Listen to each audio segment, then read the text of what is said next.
Hello students, welcome to Edu Tab. तो आज जो हम टॉपिक डिस्कस करने जा रहे हैं वो है नॉमिनेशन फैसिलिटी। कि जो अगर आपने एक डिपॉजिट अकाउंट ओपन किया है तो उसमें नॉमिनेशन फैसिलिटी कैसे वर्क करता है। तो वीडियो स्टार्ट करने से पहले, टॉपिक स्टार्ट करने से पहले मैं बताना चाहती हूँ कि हमने एक जैप फ्री ऑनलाइन क्लासेस नाम से सीरीज स्टार्ट की है, जिसमें हम हर हफ्ते मंडे टू सैटरडे आपके साथ इंपॉर्टेंट टॉपिक्स डिस्कस करते हैं और हर टॉपिक के एंड में उससे रिलेटेड एमसीक्यूज भी डिस्कस करते हैं। तो अभी आपके सामने स्क्रीन पे इस हफ्ते के टॉपिक्स हैं। तो पहले 3 टॉपिक्स जो हैं ऑलरेडी चैनल पे आ चुके हैं। आज हम ये 4th नॉमिनेशन फैसिलिटी डिस्कस करने वाले हैं। तो स्टार्ट करते हैं। सबसे पहले नॉमिनेशन फैसिलिटी क्या है। अगर आपके बैंक में एक पर्सन का कोई अकाउंट ओपन है या उसका कोई लॉकर है, कोई सेफ्टी डिपॉजिट उसने रखा है और उस पर्सन की डेथ हो जाती है, तो उस केस में जो उस डिपॉजिट है या उस लॉकर की कंटेंट्स हैं वो किसको मिलेंगे। तो एक इंसान जब एक अकाउंट खोलता है या फिर कोई लॉकर फैसिलिटी बैंक से लेता है, तो वो एक पर्सन को अपना नॉमिनी बना के जाता है कि मेरे मरने के बाद ये सब जो पैसा है या जो भी इस लॉकर का सामान है वो उस पर्सन को मिलेगा। ठीक है, तो डेथ के बाद किसको मिलेगा उसके लिए हम नॉमिनेट करते हैं, आप एक राइट देते हो। ठीक है, तो बैंक जो है हर पर्सन को इसके बारे में अवेयर करवाता है। अकाउंट खोलते टाइम फॉर्म में भी लिखा होता है कि नॉमिनी कौन होगा, तो आप वहां पे नॉमिनी अपॉइंट करते हो। कहीं कहीं जगह पे एक नॉमिनी अलाउड है, कुछ फैसिलिटीज में एक से ज्यादा नॉमिनी अलाउड है, जैसे कि आपके लॉकर वगैरह के अंदर एक से ज्यादा भी अलाउड है। ठीक है, तो जब एक पर्सन की डेथ हो जाती है और उसके अकाउंट में पैसा है, तो वो पैसा सीधा सीधा नॉमिनी को चला जाता है। बैंक उस टाइम पे ये नहीं बोल सकता कि आप मुझे सक्सेशन सर्टिफिकेट ला के दो, आप मुझे कोई लेटर ऑफ एडमिनिस्ट्रेशन ला के दो, आप मुझे कोई कोर्ट ऑर्डर ला के दो, वो सब मैटर नहीं करता। सीधा जब इंटीमेशन मिल जाती है डेथ की, तो वो पैसा फिर नॉमिनी को पास ऑन हो जाता है। ठीक है, तो ये सारे जो रूल्स हैं ये आपके बैंकिंग कंपनीज नॉमिनेशन रूल्स 1985 के अंदर हैं। ठीक है, और बैंकिंग रेगुलेशन एक्ट 1949 को अमेंड करके 1983 में कुछ नए सेक्शंस इंट्रोड्यूस किए गए थे। 45 ए से लेके 45 एफ तक लाए गए थे नए सेक्शंस, जिसमें नॉमिनेशन फैसिलिटीज के बारे में बात की गई थी। किन किन चीज़ों में नॉमिनेशन फैसिलिटी, एक तो आपके डिपॉजिट अकाउंट्स, फिर आपके सेफ्टी डिपॉजिट्स, या फिर आपके सेफ वॉल्ट लॉकर्स। अगर आप बैंक को कोई पैसा देते हो डिपॉजिट अकाउंट के फॉर्म में, आपने कुछ सेफ कीपिंग के लिए दिया है या आपने कोई लॉकर फैसिलिटी ली है, तो इन सब केसेस में आप नॉमिनेशन करके जाते हैं। ठीक है, तो 3 फॉर्म्स इंपॉर्टेंट है, याद रखने हैं। फॉर्म DA1 कब भरना पड़ता है, जब आपको डिपॉजिटर को नॉमिनेशन बताना है बैंक को कि किसको मैं अपना नॉमिनी डिक्लेयर कर रहा हूँ। फॉर्म DA2 आप तब बताते हैं जब आपको नॉमिनेशन को कैंसिल करना है। ठीक है, अगर एक डिपॉजिटर ने पहले किसी को नॉमिनी बनाया था और फिर वो कैंसिल करना चाहता है, तो फिर वो फॉर्म DA3 फिल करता है। फॉर्म DA2 फिल करता है। फॉर्म DA3 कब करेगा, जब वेरिएशन लेके आना है नॉमिनेशन के अंदर कोई। ठीक है, आपको चेंजेस लेके आने हैं, तब फिर आप फॉर्म DA3 फिल करते हैं।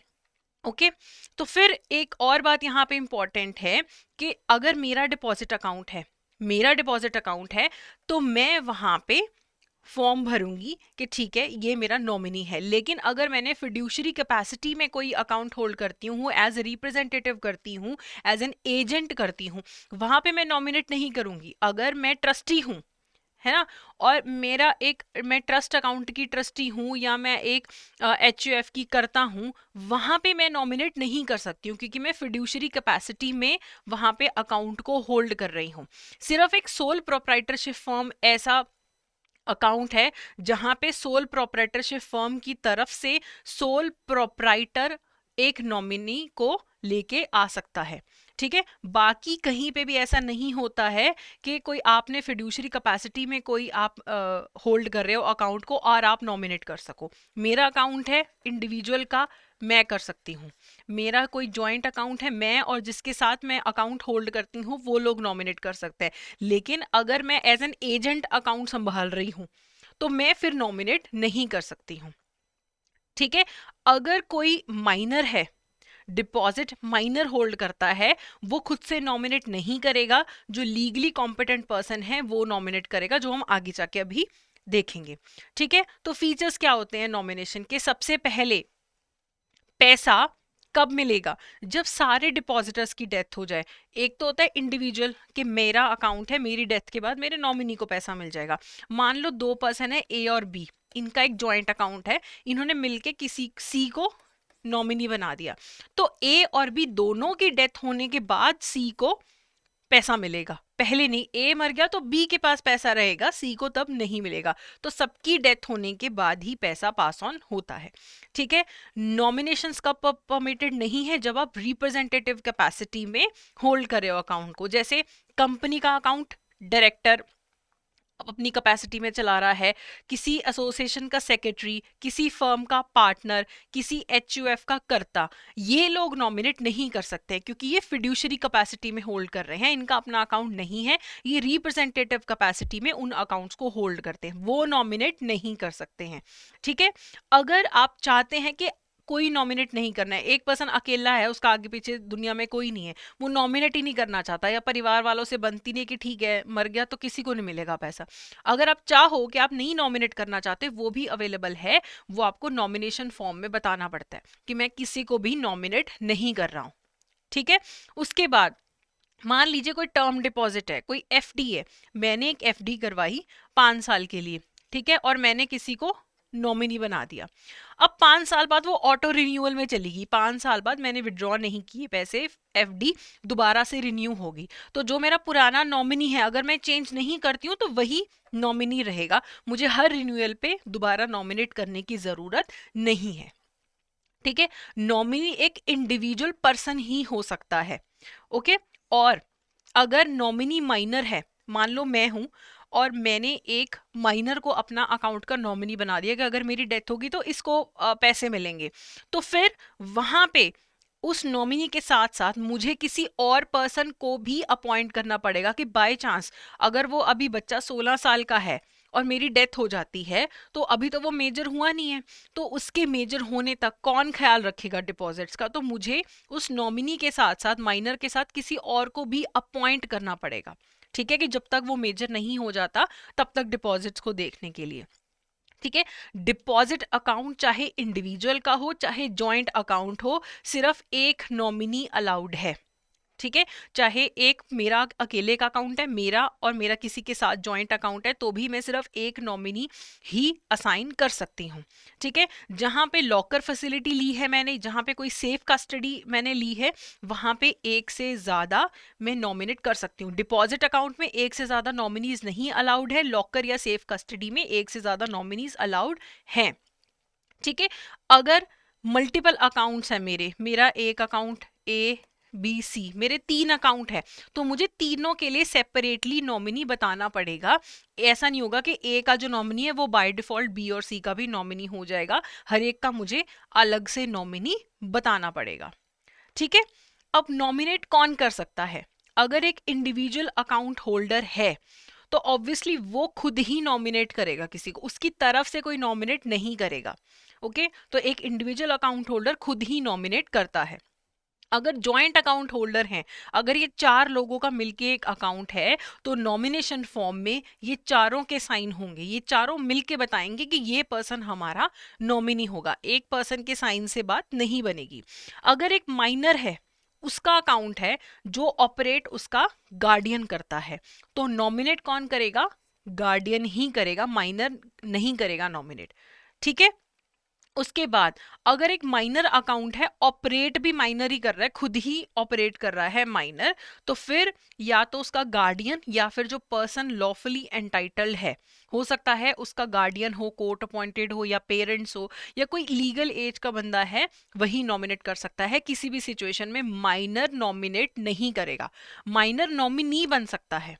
अगर मेरा अकाउंट है, मैं किसी माइनर को नॉमिनेट करती हूँ, वो अलाउड है, ऑब्वियसली मुझे साथ में किसी और को भी लगाना पड़ेगा वहां पे कि अगर मेरी डेथ हो जाती है उसके माइनर रहते ही, तो कौन अकाउंट को डिपॉजिट्स को ऑपरेट करेगा, तब तक कौन देखेगा, ठीक है। तो यहाँ पे माइनर हमेशा खुद से नहीं नॉमिनेट कर सकता है। अब किसको नॉमिनेट किया जा सकता है? Who can be nominated? India का रेजिडेंट हो पर्सन, ठीक है, अपनी पर्सनल कैपेसिटी में आप उसे नॉमिनी बना सकते हैं, इंडियन रेजिडेंट है। अगर आप एक माइनर को नॉमिनी बनाते हैं तो उसको रिप्रेजेंट करेगा या तो उसका गार्डियन या फिर कोई एडल्ट पर्सन। आप एक एनआरआई को भी अपना नॉमिनी बना सकते हैं। आप एक फॉरेन नेशनल, चाहे वो इंडियन ओरिजिन का हो चाहे बिल्कुल भी इंडियन ओरिजिन का ना हो, आप उन्हें भी नॉमिनेट कर सकते हैं। नॉमिनेट करने में प्रॉब्लम नहीं है, लेकिन अगर कोई एनआरआई है, फॉरेन नेशनल है, तो रेमिटेंस के टाइम पे दिक्कत आती है थोड़ी सी, कि अगर मैंने मान लो किसी कैनेडियन को अपना नॉमिनी बना दिया है, तो मेरी डेथ के बाद फंड्स अगर वो लेके जाना चाहता है वो पर्सन, तो वहां पे फेमा रेगुलेशंस प्रिवेल करेंगी। जितना अलाउड होगा अंडर फेमा रेगुलेशंस, उन लिमिट्स के हिसाब से ही पैसा रेमिट किया जा सकता है। नॉमिनेट करने में प्रॉब्लम नहीं है, ठीक है। अगर आप चाहते हैं किसी भी टाइम पे नॉमिनेशन को कैंसिल करना, नॉमिनेशन को वेरी करना, वो भी आप कर सकते हैं फॉर्म के हिसाब से, ठीक है। और जॉइंट अकाउंट है, अगर वहां पे अगर आप कैंसिल या करना चाहते हैं या वेरिएशन लेके आना चाहते हैं तो सबको साइन करने पड़ते हैं पूरे, ठीक है। अगर कस्टमर की डेथ हो जाती है या कस्टमर मिसिंग है, तब कैसे होगा? तो बैंक को कैसे पता लगेगा? या तो किसी रिलायबल पर्सन से पता लगेगा, न्यूज़पेपर में पढ़ के पता लगेगा, या फिर कोई वहां पे जाके डेथ सर्टिफिकेट बैंक में जमा करवाएगा कि इस पर्सन का डेथ हो चुका है। तो बैंक को किस डेट को पता लगा, किस सोर्स से पता लगा, वो सब बैंक को रिकॉर्ड करना पड़ता है। इन केस डेथ है कस्टमर की, इनसेन डिक्लेयर हो जाता है, इंसॉल्वेंट हो जाता है, इन तीनों केसेस में बैंक उसी टाइम पे पेमेंट्स बंद कर देता है। अगर मेरी डेथ हो जाती है तो मेरे बैंक अकाउंट के जो भी पेमेंट्स हैं उन्हें उसी टाइम पे रोक दिया जाएगा।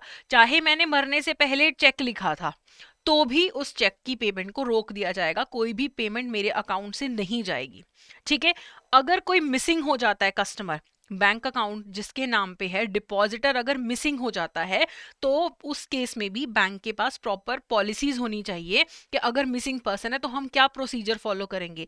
प्रोसीजर ऐसा होना चाहिए कि ज्यादा दिक्कत ना हो जो आगे नॉमिनीज को, ठीक है। तो हमेशा बैंक एक एफआईआर की कॉपी रखेगा, नॉन ट्रेसेबल रिपोर्ट लेगा पुलिस से, लेटर ऑफ इंडेमनिटी रखेगा कि अगर कल कोई पर्सन मिसिंग है और कोर्ट ऑर्डर ले आते हैं जो नॉमिनी है कि देखो ये पर्सन जो है ये तो गायब हो चुका है और हमने कोर्ट से ऑर्डर भी ले लिया है कि 7 साल तक वेट करने की ज़रूरत नहीं है, आप हमें अभी दे दीजिए, तो भी लेटर ऑफ इंडेमनिटी भी बैंक को रखना पड़ता है।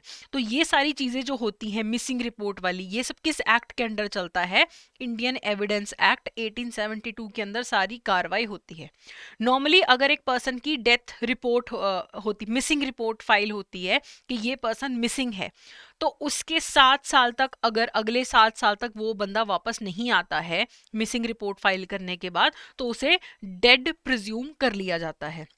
अब 7 साल तक वो पैसा बैंक के पास रहेगा। लेकिन अगर नॉमिनीज चाहें, जो उसके सक्सेसर हैं, वो अगर चाहें तो वो कोर्ट के पास जाके एक्सप्रेस प्रिजम्पशन ऑफ डेथ ले सकते हैं कि पहले ही आप कोर्ट से ऑर्डर ले लो कि 7 साल वेट करने की जरूरत नहीं है।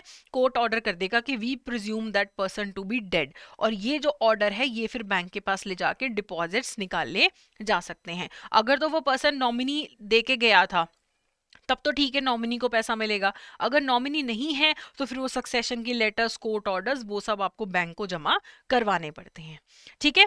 अब बात करते हैं कुछ एमसीक्यूज की। पहला एमसीक्यू है, who among the following can be made a nominee of a deposit account? किसको नॉमिनी बनाया जा सकता है? इंडियन रेजिडेंट को, एनआरआई को, foreign national of non Indian origin.